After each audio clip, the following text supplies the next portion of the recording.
जय हिंद साथियों। मैथ्स के मास्टर स्ट्रोक सीरीज में जो छोटी छोटी वीडियोस गणित के कॉन्सेप्ट के मैं डालता रहता हूँ, उस श्रृंखला में प्रायिकता का टॉपिक बहुत अच्छा माना जाता है।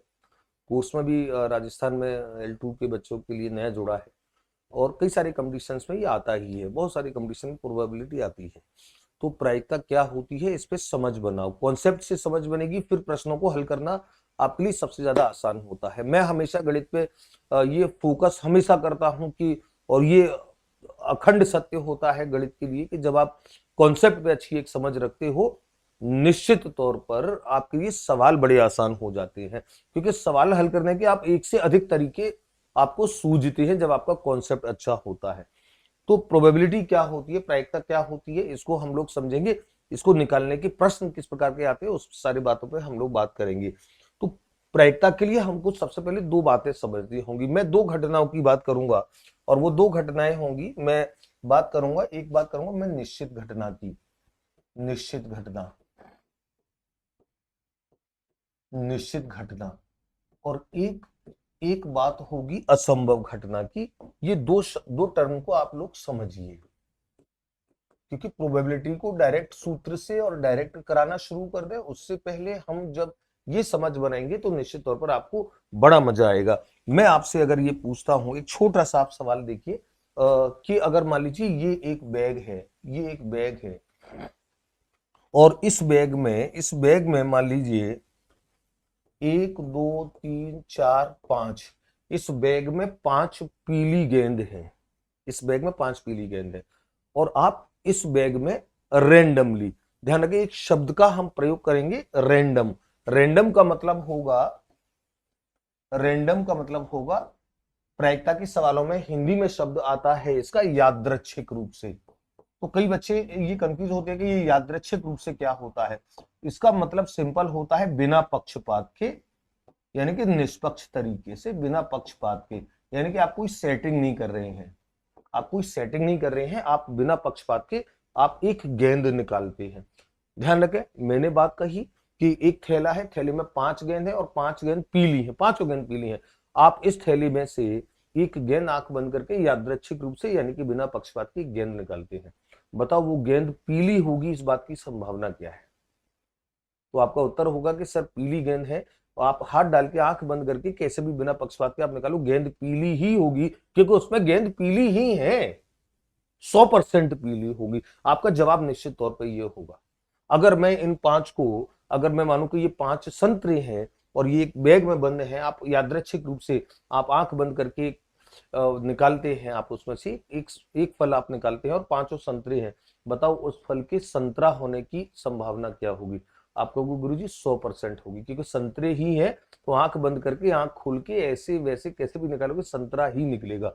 ध्यान रखो, ये निश्चित घटना होती है, जिसका घटित होना 100% सुनिश्चित होता है, वो निश्चित घटना होती है। ये निश्चित घटना है। और असंभव घटना क्या होती है? असंभव घटना को आप देखिए। असंभव घटना, अब मैं अगर ये कहूं कि ये एक बैग है, और इस बैग में ये 5 गेंद सफेद हैं। इस बैग में ये 5 गेंद सफेद हैं, पांचों गेंद सफेद हैं, और मैं आंख बंद करके यादृच्छिक रूप से, ईमानदारी से, बिना पक्षपात के मैं इसमें से एक गेंद निकालता हूं। ध्यान रखो, इसमें पांचों गेंद सफेद है और मैं एक गेंद निकालता हूं। बताओ उस गेंद के लाल रंग का होने की संभावना क्या होगी? आप कहोगे गुरुजी क्या पागलों जैसी बातें करते हो, सफेद गेंद है सारी, उसमें से आप गेंद निकालोगे, लाल कहां से निकली? ये तो असंभव है। ये पांचों के पांचों मान लीजिए एप्पल हैं, पांचों के पांचों एप्पल हैं। मैं कहता हूं कि एक फल निकालना है आपको, यादृच्छिक रूप से आप निकालते हो। मैं अगर पूछूं इसके संतरा होने की संभावना क्या है, आप कहोगे गुरुजी ये तो असंभव है, जब पांचों सेब है, संतरा कहां से निकलेगा? को जिस घटना के घटित न होने की 100% गारंटी हो कि वो घटित हो ही नहीं सकती, ये असंभव घटना होती है। असंभव घटना क्या है, निश्चित घटना क्या है, ये आपको समझना है। और आप जब असंभव घटना और निश्चित घटना को समझ लेते हो, तो ध्यान रखो इनके बीच का जो क्षेत्र होता है, इनके बीच का जो क्षेत्र होता है, ये प्रायिकता होता है, ये पूरा प्रायिकता होता है। असंभव घटना जिसकी संभावना बिल्कुल नहीं है, जिसकी संभावना 0%, अगर मैं परसेंट की बात करूं 0% है, अगर मैं परसेंट में अगर व्यक्त करूं 0% है, और निश्चित घटना जिसकी संभावना 100% होगी ही होगी, इस 0% और 100% के बीच में जितनी भी संभावनाएं होती है वो प्रायिकता होती है, ये आपको समझना है, ये प्रोबेबिलिटी होती है। तो इसका मतलब ये होगा कि कुछ घटनाएं ऐसी होंगी जिनके घटित होने की संभावना हो भी सकती है और नहीं भी हो सकती। जैसे यहाँ पर ये पीली गेंद तो सफेद होने की संभावना है ही नहीं, उसके पीली होने की संभावना ही 100% है। यहाँ पर ये सफेद गेंद है तो इसके निकालेंगे तो उसको पीली होने या लाल होने की संभावना है ही नहीं, 0% है। लेकिन एक स्थिति ऐसी भी तो हो सकती है, एक स्थिति ऐसी भी हो सकती है कि ये एक थैला है, ये एक थैला है, और इस थैले में, इस थैले में 2 गेंद नारंगी हैं, इस थैले में 3 गेंद पीली हैं, इस थैले में 4 गेंद सफेद हैं, इस थैले में 4 गेंद सफेद हैं। आप देख रहे हैं सफेद कितनी है, सफेद गेंद 4 है, सफेद गेंद 4 है, पीली 3 है, पीली 3 है, और पिंक जो है, गुलाबी जो है, वो गुलाबी आपकी 2 गेंद है। कुल गेंद आपकी, कुल गेंद इसमें 9 है, कुल गेंद 9 है। अब अगर मैं आपसे कहूं, अब अगर मेरा सवाल हो कि बताइए इसमें अब यादृच्छिक और अच्छा जो पूरी 9 गेंद है, इस पूरी 9 गेंद में, पूरी 9 गेंद के साइज, भार सब कुछ बराबर है, यानी कि आप अगर आंख बंद करके टटोल के देखते हो तो आप टटोल के ये अनुमान नहीं लगा सकते कि इसमें कौन सी गेंद किस कलर की होगी। तो ईमानदारी से यादृच्छिक हुई, रैंडमली आपको एक गेंद निकालनी है। बताओ उस गेंद के पीली होने की संभावना क्या 100% होगी? आपका उत्तर होगा नहीं सर। क्या पिंक होने की संभावना 100% होगी? नहीं। क्या सफेद होने की संभावना 100% होगी? नहीं। क्या सफेद होने की संभावना 0% होगी? नहीं, सफेद निकल भी सकती है। तो इसका मतलब ये हुआ कि अब ये जो संभावनाएं हैं ये इस 0% और 100% से अलग हट गई, यानी कि ये असंभव घटना निश्चित घटना के बीच की कोई स्थिति है, और बीच की कोई स्थिति है, तो अब इनके घटित होने की कितनी प्रायिकता है, कितनी संभावना, ये इसकी प्रायिकता है। इन घटनाओं की घटित, वो गेंद पीली हो, वो गेंद लाल हो, पिंक हो, वो गेंद सफेद हो, अब इसकी घटना घटित कैसे होगी, और इस प्रायिकता को निकालने के लिए, इस घटित होने की संभावना को निकालने के लिए हमारे पास एक सूत्र होता है, और वो प्रायिकता का सूत्र बिल्कुल सिंपल सूत्र होता है। सरलतम भाषा में मैं लिख रहा हूं, अनुकूल घटनाएं, अनुकूल घटनाएं बटे कुल घटनाएं, कुल घटनाएं। यहां मैं ये मेंशन कर दूं कि प्रायिकता को हम व्यक्त करते हैं पीई से, पीई से इसको संकेत होता है। तो अनुकूल घटनाएं, अनुकूल घटनाएं बटे कुल घटनाएं का मतलब, इसको भी समझ लो, इस सूत्र को भी समझ लो। अनुकूल घटना का मतलब है कि हमसे जिस चीज की प्रायिकता पूछी जा रही है उसकी संभावना कितनी है, मतलब उसके लिए अनुकूल परिस्थितियां कितनी है और कुल परिस्थितियां कितनी है। जैसे आप एक सिक्का जब उछालते हो, सिक्का तो या तो चित्त आता है या पट्ट आता है, या तो चित्त आता है या पट्ट आता है, इसके अलावा कुछ आ नहीं सकता है। ये भी कुतर्क नहीं चलेगा कि सर वो खड़ा गिर गया तो खड़ा नहीं गिरेगा, हम चित्त या पट्ट आने की, तो या तो चित्त आएगा या पट्ट आएगा, इसके अलावा और क्या आ सकता है, इसके अलावा और कुछ नहीं आएगा। तो ये 2 संभावना है, तो कुल घटनाएं 2 मानी जाएंगी। आप इस थैली में 9 गेंद है, आप समान भार की है, समान उस साइज की है, आप आंख बंद करके आप निकालते जाते हो, कुल घटनाएं इसमें 9 बनेंगी। 9 बनेंगी कैसे? कभी पीली निकली, कभी पिंक निकली, कभी सफेद निकली, फिर कभी पिंक निकली, फिर कभी सफेद निकली, फिर कभी पीली, ऐसे कुल मिलाकर के 9 घटनाएं, जितनी गेंद उतनी घटनाएं होंगी। लेकिन अगर पूछे कि सफेद की प्रायिकता कितनी होगी, तो सफेद के अनुकूल घटनाएं जब आप निकालोगे, जैसे आप 9 बार निकालते जाओ और 9 बार आप लिखते जाओ कि इस बार कौन सी निकली सफेद, इस बार कौन सी निकली पिंक, इस बार कौन सी निकली पीली, इस बार कौन सी निकली सफेद, ऐसे करके आप 9 बार लिखना आपको पड़ेगा, मतलब 9 घटनाएं मानी जाएंगी कुल, और उसमें से गिनोगे तो सफेद की आएंगी 4, क्योंकि 4 ही बारी निकलेगी सफेद, पीली की आएंगी 3 और पिंक की आएंगी 2। तो ध्यान रखो, अनुकूल घटनाओं का मतलब है कि उसके फेवर में कितनी है। तो ध्यान रखो, अगर फिर हमसे अब अगर कोई पूछे कि इस थैली में से 9 गेंद है, इसमें से कोई एक गेंद निकाली जाती है, बताओ उस गेंद के सफेद होने की प्रायिकता क्या होगी? तो सफेद होने की प्रायिकता जो होगी, सफेद होने की प्रायिकता, तो सफेद जो है, सफेद की अनुकूल कितनी है? सफेद की अनुकूल घटनाएं 4 हैं और कुल घटनाएं कितनी है? 9 है, क्योंकि 9 गेंद है। इसी प्रकार से हमसे पूछे कि पीली होने की प्रायिकता क्या होगी, तो पीली होने की प्रायिकता, तो पीली की अनुकूल घटनाएं 3 है, कुल घटनाएं 9 है, 3/9 यानी कि 1/3 होगी। और अगर हमसे पूछे कि पिंक होने की घटना क्या होगी, पिंक, तो पिंक होने की प्रायिकता क्या होगी, और पिंक की अनुकूल स्थितियां कितनी है, 2, कुल स्थितियां हैं 9, ये 2/9 होगी प्रायिकता। प्रायिकता में आपको और आप ये देखिए 4/9, 1/3, 2/9, ये सारे के सारे जो मान हैं ये 0 से लेकर के 100% तक होते हैं। तो हम इसको जब प्रायिकता में व्यक्त करते हैं, प्रायिकता में ध्यान रखो, असंभव घटना की प्रायिकता हमेशा, जो हमने परसेंट में कहा कि 0% होती है, प्रायिकता में इसे 0 से व्यक्त करते हैं। और निश्चित घटना जो होती है, निश्चित घटना की प्रायिकता हमेशा, निश्चित घटना की प्रायिकता हमेशा 1 मानी जाती है। असंभव घटना की प्रायिकता 0% और निश्चित घटना की प्रायिकता 100%, जिसे हम प्रायिकता के रूप में व्यक्त करेंगे 1। तो 0 से लेकर के 1, इसका मतलब 0 से लेकर के 1 तक के बीच में मान आएंगे सारी प्रायिकता को। तो आप देख रहे हैं ये जितने भी मान हैं ये 0 से बड़े हैं, ये 0 से बड़े हैं और 1 से छोटे हैं, और 0 से बड़े हैं 1 से छोटे हैं, इसीलिए हम प्रायिकता को हमेशा व्यक्त करते हैं। देखो प्रायिकता को व्यक्त करने का सूत्र होता है कि प्रायिकता जो होगी वो हमेशा 0 से बड़ी होगी या 0 के बराबर हो सकती है। असंभव है तो 0 के बराबर, अन्यथा 0 से बड़ी होगी। और एक जो होगा वो पी के बराबर हो सकता है, यानी कि प्रायिकता 1 हो सकती है, अन्यथा तो 1 बड़ा होगा। तो 1 इज ग्रेटर देन और इक्वल टू पी ई और ग्रेटर देन और इक्वल टू 0, यानी कि पीई एक तरीके से सरल भाषा में समझो इस संबंध का मतलब ये व्यक्त करने का तरीका होता है। और ये परीक्षा में आता है कि निम्न में से प्रायिकता के संबंध में कौन सा स्टेटमेंट सही है। तो प्रायिकता जो है वो प्रायिकता हमेशा 0 से बड़ी होगी या 0 के बराबर हो सकती है, और एक जो होगा, एक हमेशा प्रायिकता से बड़ा होगा या बराबर हो सकता है, यानी कि अगर उल्टा बोले तो प्रायिकता 1 से छोटी होगी या 1 के बराबर हो सकती है। तो प्रायिकता 1 से छोटी या बराबर होती है और 0 से बड़ी या 0 के बराबर हो सकती है। प्रायिकता बीच में है। सरल भाषा में प्रायिकता 0 और 1 के बीच का एक मामला होता है। और ये आप कई बार घटनाओं में देख सकते हैं।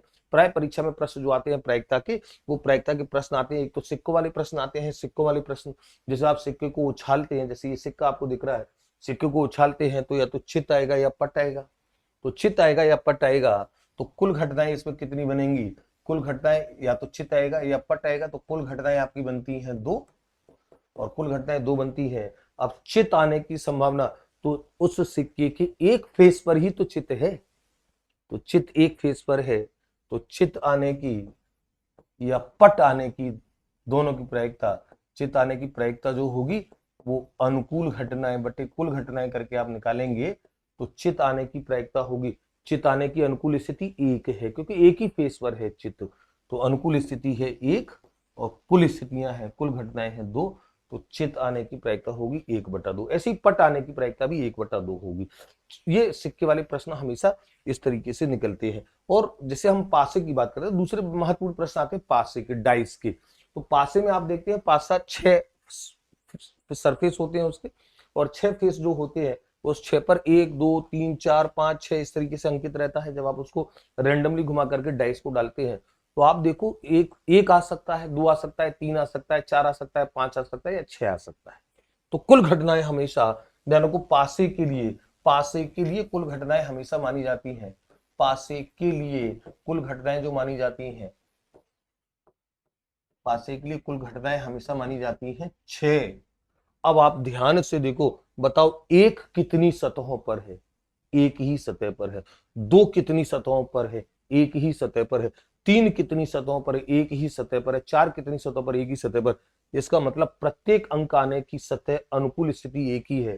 तो प्रश्न जैसे परीक्षा में अगर ये पूछे कि बताओ अंक 5 आने की प्रायिकता, तो अंक 5 आने की, तो अंक 1 आए, अंक 2 आए, अंक 3 आए, अंक 4 आए, अंक 5 आई, इन अंक 6 आई, इन सबकी जो प्रायिकता होगी वो हमेशा 1/6 होगी।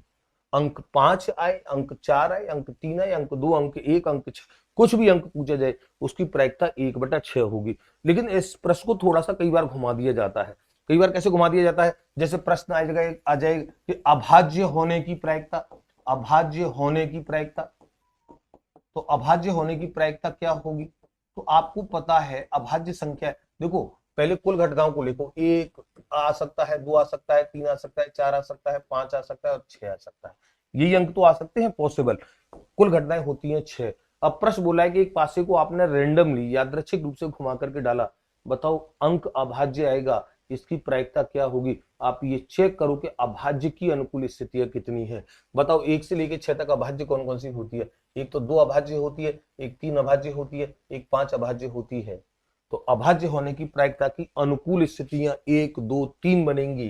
तो अनुकूल स्थितियां बनेंगी तीन और कुल स्थितियां हैं छह, यानी कि 3/6 यानी कि 1/2, यानी कि 1/2 प्रायिकता आएगी। लेकिन यही प्रश्न होता भाज्य होने की प्रायिकता, भाज्य आने की प्रायिकता, यानी कि आपने डाइस को ऐसे घुमा करके डाला, आपने पासे को ऐसे घुमा करके डाला, तो जो अंक आएगा वो भाज्य है, इसकी प्रायिकता कितनी है? तो भाज्य आने की प्रायिकता अगर पूछा जाए तो आप भाज्य की अनुकूल स्थितियां देखो, भाज्य में कौन कौन सी हैं। तो एक से लेकर के छह तक के बीच में एक तो ना तो भाज्य होता है ना अभाज्य होता है, आपको पता है। एक तो चार भाज्य होता है, एक छह भाज्य होता है। तो भाज्य की अनुकूल स्थितियां दो ही है, तो दो अनुकूल स्थितियां बटे कुल स्थितियां छह, यानी कि 1/3। तो भाज्य आने की प्रायिकता, अभाज्य अंक आने की प्रायिकता, सम अंक आने की प्रायिकता, विषम अंक आने की प्रायिकता, जैसा प्रश्न हो वैसा प्रश्न बनेगा। अच्छा प्रश्न अगर ये कि छह से बड़ा अंक आने की प्रायिकता, जैसे अगर मान लीजिए ये स्थिति पूछे कि छह से बड़ा अंक आने की प्रायिकता, तो छह से बड़ा अंक आने की प्रायिकता अगर कभी पूछे तो आप समझ रहे हैं इसका उत्तर आप बड़े आराम से कर पाएंगे। कैसे? छह से बड़ा अंक आने की प्रायिकता होगी क्योंकि पासे पर एक से लेकर के अंक छह तक ही होते हैं, छह से बड़ा अंक होता ही नहीं है, और छह से बड़ा अंक होता ही नहीं है, तो छह से बड़ा अंक आने की प्रायिकता असंभव घटना मानी जाएगी, मतलब प्रायिकता 0 होगी, क्योंकि छह से बड़ा अंक कोई है ही नहीं, छह से बड़ा अंक कोई है ही नहीं।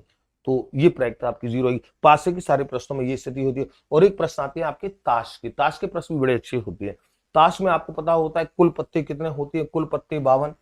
तो कुल पत्ते 52 होते हैं, कुल पत्ते 52 होते हैं। तो आप यादृच्छिक रूप से आपने ताश की गड्डी को अच्छे से फेंट लिया, फिर उसमें से यादृच्छिक रूप से आप एक पत्ता निकालोगे, तो आपके उस पत्ते के क्या होने की संभावना, प्रश्न आपको देगा कि ये होने की संभावना क्या है।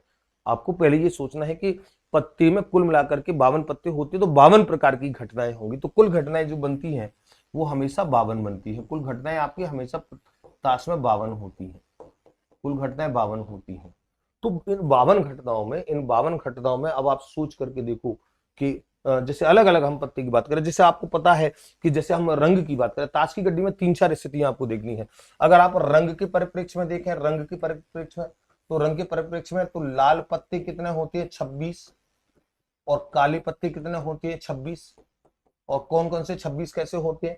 लाल 26 में, लाल 26 में, 26 लाल में ईंट के 13 होते हैं, ईंट के 13 और पान के 13, यानी कि डायमंड और हर्ट, डायमंड जो होते हैं वो 13 होते हैं, हर्ट 13 होते हैं, ये लाल पत्ते होते हैं। और अगर काले पत्तों की बात करें तो 26 काले जो होते हैं, उन 26 काले में, 26 काले में चिड़ी के 13 होते हैं, यानी कि क्लब के, और हुक्म जो होता है स्पेड, उसके 13 होते हैं, हुक्म के 13, ये आपको पता है। तो अब आपको, अच्छा ये तो रंग के हिसाब से 26-26, और रंग में भी ईंट के और पान के, चिड़ी के और हुक्म के, और अगर इक्का दुग्गी तिग्गी ऐसे एक दो, इक्का दुग्गी तिग्गी, चौका पंजा छक्का और गुलाम बेगम बादशाह तक पूछा जाए तो इक्का दुग्गी, इक्का दुग्गी है करते करते और बेगम बादशाह तक, ये हर पत्ता जो होता है ये 4-4 होते हैं। जैसे 4 इक्के होंगे, 4 इक्के कैसे होंगे पूरी गड्डी में? एक एक ईंट का इक्का, एक पान का इक्का, एक चिड़ी का इक्का, एक हुकुम का इक्का। दुग्गी कितनी होंगी? दुग्गी भी 4 होंगी, ईंट की दुग्गी, पान की दुग्गी, चिड़ी की दुग्गी, हुकुम की दुग्गी। तिग्गी कितनी होंगी? 4 होंगी। बादशाह कितने होंगे? ईंट का बादशाह, पान का बादशाह, चिड़ी का बादशाह, हुकुम का बादशाह। बेगम कितनी होंगी? ईंट की बेगम, पान की बेगम, चिड़ी की बेगम, हुकुम की बेगम। सारे पत्ते आपके आप देख रहे हैं, जैसे ये तो 1 2 3 4 5 6 7 8, ये 13 पत्ते डायमंड के आपको दिख रहे हैं, ईंट के लाल पत्ते। ऐसी पान के 13 होंगे, तो 13 13 26। आप ही देखे बादशाह, देखे बादशाह आपको 4 दिख रहे हैं, हुकुम का बादशाह, पान का बादशाह, चिड़ी का और ईंट का बादशाह, तो प्रत्येक 4 होंगे। ऐसे ही आपको दुग्गी 4 दिख रही है, इक्का 4 दिख रहे हैं। तो आपको ये ध्यान में खाली रखना है कि किस प्रकार के पत्ते कितने होंगे। अब यहां से अगर प्रश्न बने, जैसे अब आपका देखो प्रश्न बन गया कि किसी ताश की गड्डी को फेंटा जाता है और फेंट करके उसमें से एक पत्ता रैंडमली बिना पक्षपात के ईमानदारी से निकाला जाता है। बताओ उस पत्ते का बेगम होने की प्रायिकता क्या होगी, बेगम होने की प्रायिकता। तो देखो अब आप ध्यान से, एक ही प्रश्न में 2-3 प्रकार के बेगम होने की प्रायिकता। आप बताओ बेगम कितनी होती है, बेगम होती है 4। तो अगर प्रश्न पूछे कि बेगम होने की प्रायिकता, तो अनुकूल स्थितियां 4 और कुल घटनाएं 52। तो बेगम होने की प्रायिकता तो 4/52। लेकिन प्रश्न ये ना पूछे, प्रश्न ये पूछे बेगम होने की नहीं पूछे, प्रश्न बोले कि काली बेगम होने की प्रायिकता, काली बेगम होने की, हालांकि काली या लाल कुछ भी पूछ ले, काली बेगम होने की प्रायिकता। अब आप मुझे बताओ काली बेगम कितनी होंगी, और काली बेगम कितनी होंगी आपको पता है अच्छे से। काली बेगम होंगी जैसे जैसे ये बादशाह है, जैसे ये देखो बेगम है, तो ईंट की बेगम और पान की बेगम, ये तो ईंट की बेगम और पान की बेगम, ये तो 2 होंगी। कुल बेगम तो 4 है, लेकिन 2 बेगम लाल है और फिर 2 बेगम काली हैं, हुक्म की और इक्के की। तो प्रश्न अब ये पूछ रहा है कि काली बेगम होने की प्रायिकता, तो काली तो 2 ही आएंगी, एक हुक्म की और एक छेड़े की। तो काली बेगम होने की प्रायिकता 2/52 आएगी। जब केवल बेगम होने की प्रायिकता पूछा था तो कुल बेगम कितनी थी, जब काली बेगम होने की प्रायिकता तो काली कितनी है, 2 है। लाल की प्रायिकता पूछेगा, लाल बेगम होने की प्रायिकता तो भी 2/52। लेकिन लेकिन न बेगम पूछे न काली बेगम पूछे, पत्ते का नाम दे करके पूछे, पत्ते का नाम दे करके कि हुक्म की बेगम होने की प्रायिकता, हुक्म की बेगम होने की प्रायिकता। तो बताओ अब हुक्म की बेगम होने की प्रायिकता, तो हुक्म की बेगम कितनी है ये आपको पता है। हुक्म की बेगम कितनी होती है, एक ही होती है पूरी गड्डी में। आपको सिर्फ ये सोचना है कि जिस पत्ते की पूछ रहा है पूरी 52 पत्तों की गड्डी में ये कितने होती है, तो हुक्म की बेगम होने की प्रायिकता, हुक्म की बेगम कितनी होती है पूरी गड्डी में, एक ही होती है। तो अनुकूल घटनाएं 1 और कुल घटनाएं 52। जब आपसे काली बेगम होने की पूछे, लाल बेगम होने की पूछे, तो आप सोच के देखो पूरी गड्डी में लाल बेगम या काली बेगम कितनी होती है, 2 होती हैं, तो 2/52। और प्रश्न पूछे कि केवल बेगम होने की प्रायिकता, बेगम का ब्रांड नहीं दिया है, कलर नहीं दिया है, तो बेगम कितनी होती है, तो 4 होती है, तो 4/52। अब ये बेगम बादशाह कुछ भी हो, सारे के सारे प्रश्नों में ये एक तरीका लगता है। प्रायिकता को हम इन्हीं 3-4 प्रश्नों के सापेक्ष में देखते हैं। मैंने विस्तार से कोर्स में पढ़ा रखा है, गणित का फाउंडेशनल कोर्स मैंने लॉन्च कर दिया है। गणित के फाउंडेशनल कोर्स में आप गणित को बहुत अच्छे से, प्रायिकता को मैंने बहुत विस्तार से पढ़ाया है, बहुत अच्छे से। और हर कोर्स पे, हर टॉपिक पे मैंने अवधारणात्मक समझ बनाई है आगमन विधि से। तो आगमनात्मक पद्धति से जब आप पढ़ते हो, आगमनात्मक पद्धति से, तो फिर आपको बहुत अच्छे से लगता है। ये फाउंडेशनल कोर्स जो है गणित का, वो आपको बहुत ज्यादा भारत की किसी भी कंपटीशन में आपके गणित को, बेसिक को मजबूत करके आपको गणित में फाइट करने के योग्य बनाता है। बहुत अच्छे तरीके से मैंने कॉन्सेप्ट्स को लिया है, जिससे आपकी अवधारणाओं पे आपकी समझ बने। प्रायिकता को भी विस्तार से बहुत ज्यादा, शायद 1.25 घंटे का वीडियो में समझाया है, तो आप देखेंगे और आपके साथ ऐसे संवाद मेरे गणित के छोटे छोटे मैथ्स के मास्टर स्ट्रोक सीरीज में मेरे आपसे चलते रहे। मुलाकात करते हैं फिर किसी अगले टॉपिक में। जय हिंद, जय भारत।